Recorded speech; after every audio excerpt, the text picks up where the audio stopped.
കാശ് പോയി ആകെ വിഷമിച്ച് നിൽക്കുന്ന ഹൈറിച്ചിലെ ഇൻവെസ്റ്റേഴ്സിന് ഒരു വാർത്തയുമായിട്ടാണ് ഇന്ന് ഈ വീഡിയോ വരുന്നത്.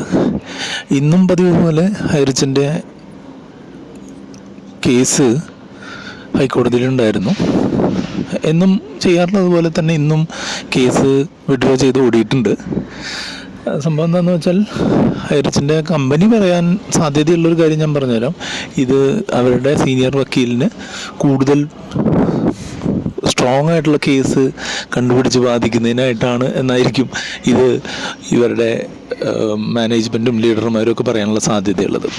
എന്തായാലും ഒരു നിയമപരമല്ലാത്തൊരു കാര്യം എങ്ങനെയൊക്കെ വളച്ചൊടിച്ചാലും ഇന്ത്യൻ നിയമവ്യവസ്ഥയ്ക്കുള്ളിൽ നിൽക്കാത്തൊരു കാര്യമാണ് എന്നുള്ളിടത്തോളം ഇത് എങ്ങനെയൊക്കെ പെയിൻ്റ് അടിച്ചാലും ഇത് ചുവാവാൻ സാധ്യതയില്ല എന്നുള്ളത് കുറേയൊക്കെ അവരും കൊണ്ടിരിക്കുകയാണ് എന്നാണ് എനിക്ക് തോന്നുന്നത്.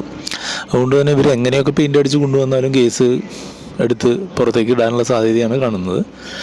അപ്പോൾ ഇന്നും ഗുഡ് ന്യൂസ് ഒന്നും ഹൈറിച്ചിൽ പൈസ പോയവർക്കില്ല.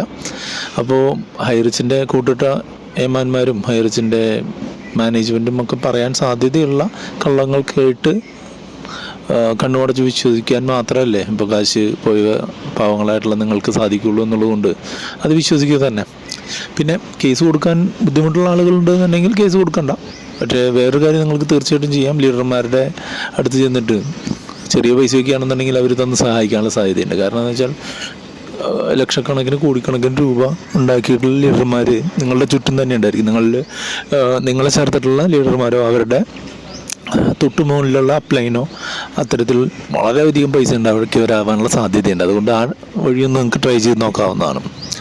അപ്പോൾ കൂടുതൽ അപ്ഡേറ്റ്സ് എന്തെങ്കിലും ഉണ്ടെന്നുണ്ടെങ്കിൽ നിങ്ങൾക്ക് പുതിയൊരു വീഡിയോ വരും. അപ്പോൾ അതുവരെ എന്തായാലും നിങ്ങൾ കഷ്ടപ്പെട്ടുണ്ടാക്കിയ പൈസയാണെന്നുണ്ടെങ്കിൽ അത് കളയാതെ നോക്കാനുള്ള ഒരു മാനസികാവസ്ഥയിലെത്തുക, അതിനുള്ള കാര്യങ്ങൾ ചെയ്യാനായിട്ട് ശ്രമിക്കുക.